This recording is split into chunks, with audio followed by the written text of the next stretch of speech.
Sai Ram. At the end of August 2024, I had the privilege and blessing of attending the Sai convention at Kuala Lumpur, Malaysia. This was organized by the Sri Sathya Sai International Organization of Malaysia, and it was such a wonderful, heart-filling, soul-filling 2-day event which consisted of satsangs, speeches, panel discussions, workshop, cultural programs, dramas, dances, whatnot, even a graduation ceremony for the SSE students and the Sai young adults.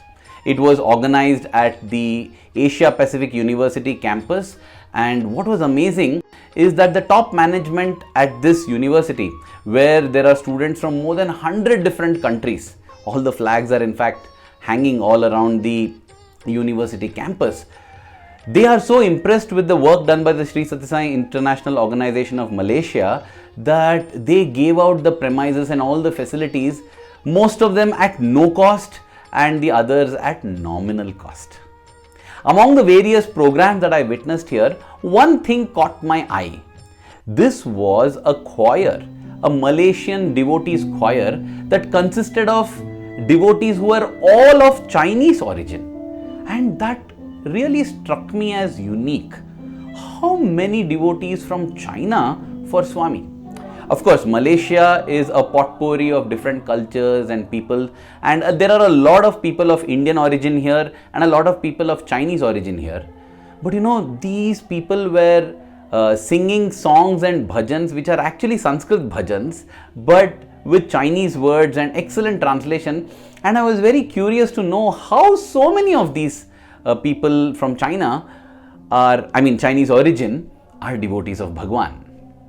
Well, a few days after the convention, I again got the chance to travel to different states, Perak, Penang, beautiful places with lovely, wonderful people, to the different Sai centers there, giving talks and enjoying satsang with everyone.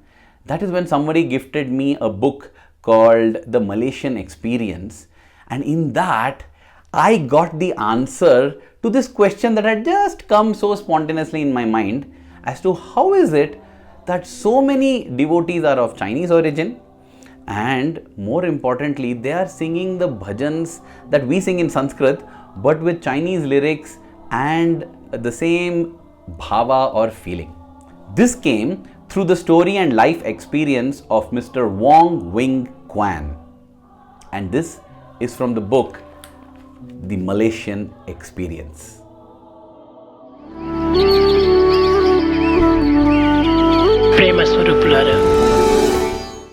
In his narration, Mr. Wong Wing Kwan records that there were more than 3,000 devotees of Chinese origin for Bhagawan Sri Sathya Sai Baba as early as 1976 in Malaysia. And in his own local region itself, there were more than 300 such devotees. How did these huge numbers come about? Well, let's go to the story of Mr. Wong. He was a staunch Buddhist, and his sole goal in life was to seek the truth. He was a vegetarian, he didn't have any of the bad habits, and he was constantly seeking this truth from wherever. He was very open-hearted, open-minded. That is when a friend told him about Bhagawan Sri Sathya Sai Baba, a miracle man from India. But he said, this is not just a miracle man, he is God. And he gave Mr. Wong the book, Sai Baba Man of Miracles. Yes, the legendary book by Mr. Howard Murphet. Mr. Wong started reading the book and he was so engrossed, and he read it from end to end non-stop, and he decided that he had to know more about this Sathya Sai Baba. That is when he got to know of a Sai Samiti or a Sai center at a place called Brickfield, where even photographs of Bhagawan Sri Sathya Sai Baba were available. By the way, even to this day that Sai center exists at Brickfield in Kuala Lumpur, and even to this day there are photographs available there. So Mr. Wong decided that the next day he would go to this place. But his plans had to be abandoned because the next day there was heavy rains such that Mr. Wong's compound inside also, it was fully flooded. So he stayed back at home and cancelled his plan. But that evening he noticed through the grill door that was there to protect his main door. There are double doors for security. the main door was open but the grill door was shut. Through the grill door he could see that there was an old man standing just outside. He had entered the compound and he wondered, who is this old man? He was very tall, he was wearing a white, little bit dirty kind of robe. He also had long hair, but that hair was not seen because it was covered in a kind of turban cloth, again white in color. He had long beard, long moustache, and he was carrying a cloth bag on his shoulder and just standing there. And he wondered who this person was. The moment their eyes met, that stranger began to gesticulate and show him about a big halo of hair, which Mr. Wong thought, it is Sathya Sai Baba because I have seen his photograph. And this person was speaking in a Chinese dialect that Mr. Wong was not able to understand. You see, Mr. Wong is of Chinese origin, but he doesn't know how to read and write the Mandarin script, and he is not able to understand this particular dialect. But that man continued to say that and point in some direction, which again Mr. Wong felt was the direction of Brickfield, where he wanted to go. He looked at the old man and he said, I don't know who you are. I also do not understand what you are saying, so please, I don't know what I can do for you, but I don't want to open the door. The old man then pulled out a piece of paper from his pocket and handed it to Mr. Wong through the grill gap. And Mr. Wong saw that again it was filled with Chinese characters, Mandarin, which he could not read, but there was number 63. And when he looked at the old man, again he pointed in the direction of Brickfield, and this struck something in the heart of Mr. Wong, because the place that he had to visit in Brickfield that day was also door number 63. But the moment this hit him and he looked, the old man had turned and walked away. It was not raining now, so Mr. Wong turned around to face his wife and son who had witnessed this entire scene. He told his son, go quickly and see where this old man is going to. Now Mr. Wong lived on a street at one end which was a dead end, so there's only one direction he could have gone. Mr. Wong's son runs out, but then there is nobody in the street. He comes back and says, Dad, I think he has just vanished into thin air. I am not able to see him. Mr. Wong is really intrigued, so he makes it a point the very next day to go to Brickfield. And when he goes there, his jaw drops in wonderment and awe, because he sees, along with Swami's photograph, the photograph of the old man who had visited him the previous evening, Shirdi Sai Baba. And when he finds this out, he also gets to know that Shirdi Sai Baba is the previous incarnation of Sathya Sai Baba. By now, he's just floored and bowled over. He decides that I must travel to India and have a look at this Sathya Sai Baba myself. Now, this was sometime, as I said, in September 1975. In November 1975, for the Golden Jubilee birthday celebrations of Bhagawan Sri Sathya Sai Baba, Mr. Wong, along with a group of other devotees of Chinese origin, almost 7 of them, they travelled to Prashantinilayam in Puttaparthi. You know, when Mr. Wong had this experience, he was so thrilled. He felt that he has made a landmark discovery on his path of seeking truth. He couldn't contain it to himself. He would feel like shouting it out from the rooftops, from the mountain tops, to tell the world that something phenomenal is happening. And that's the reason, within a span of a month or so, there were 7 other devotees who accompanied him. I mean, devotees in the sense who were curious to know about Swami, and they had travelled to Puttaparthi. As soon as their taxi stopped and he entered Prashantinilayam, he saw that Swami was standing at the mandir entrance, and he waved out to this group of devotees. He felt so warm and welcome. But this was the Golden Jubilee birthday time. The crowds were so huge. Swami in fact had to give darshan from the helicopter during that time, and there was no way that Mr. Wong could get a personal interview with Swami.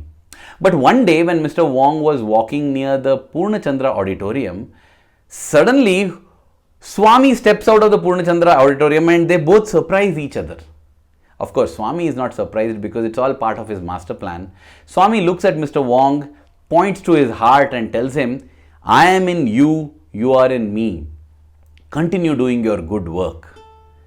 That was the only interaction Mr. Wong had with Swami at a close quarter, at close quarters. And after that, he returned to Malaysia. He kept pondering on this statement that Swami made, and he felt that he must share about Swami to anyone and everyone that he meets, especially people of his community of Chinese origin. But one thing that attracted people to Swami was bhajans, and he was wondering, how can I teach or sing these bhajans which are in a foreign tongue? They are all in Sanskrit or Telugu or Hindi, and none of us will be able to pronounce it. So what do? Swami is there to the rescue. Every night after that, Swami continuously began to come to him in his dreams. And what does Swami do? Swami teaches him a Sanskrit bhajan or a Hindi bhajan or a Telugu bhajan in the Chinese dialect, in Mandarin. He teaches it to him in Mandarin language, gives him the translation and also the tune. And Swami would use the same tune as it is for that bhajan in the Chinese variant also. Now Mr. Wong wakes up in the morning, he doesn't know the script, right? So he calls another friend who knows to write the Chinese script, and he dictates out the bhajan and teaches the tune. And that is how so many of the bhajans that we sing for Swami in Sanskrit, Telugu or Hindi are available in Mandarin, and that is what I also heard at the Malaysian convention. Here is Akhanda Jyoti Jalao.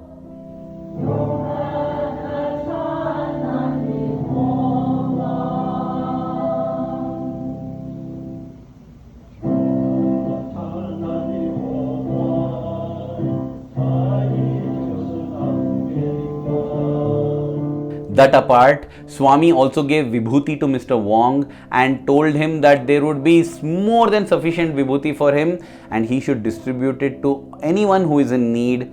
This vibhuti was miraculous, curative. It has cured polio, it has cured infections, it has cured so many diseases and problems for people there in Malaysia. And that is how this mission has grown, and Swami has reached out to the people of Chinese origin through this instrument, Mr. Wong Wing Kwan. Listening to the story or reading the story, we may wonder, why Swami, why don't you come to us like that? Well, dear brothers and sisters, I think that many times Swami has come or Swami continues to come, we just miss him. For instance, if I were to ask you, after your drive today, wherever you had been to your workplace or any place, or any other time when you had gone on a long drive, how many red cars did you notice? We might not even remember having seen a red car. But before setting out on the journey, if we are asked the question, how many red cars will I see on this journey? And I'm on a lookout for red cars, we will definitely find many red cars as we drive along. So too in life, we are not expecting Swami, we are not anticipating Swami, and therefore even if Swami walks by our side, we miss him. May we begin each day by telling Swami, I'm going to look forward to meeting you today. I must experience you today. And let us keep all our senses, our mind and our hearts open to Swami.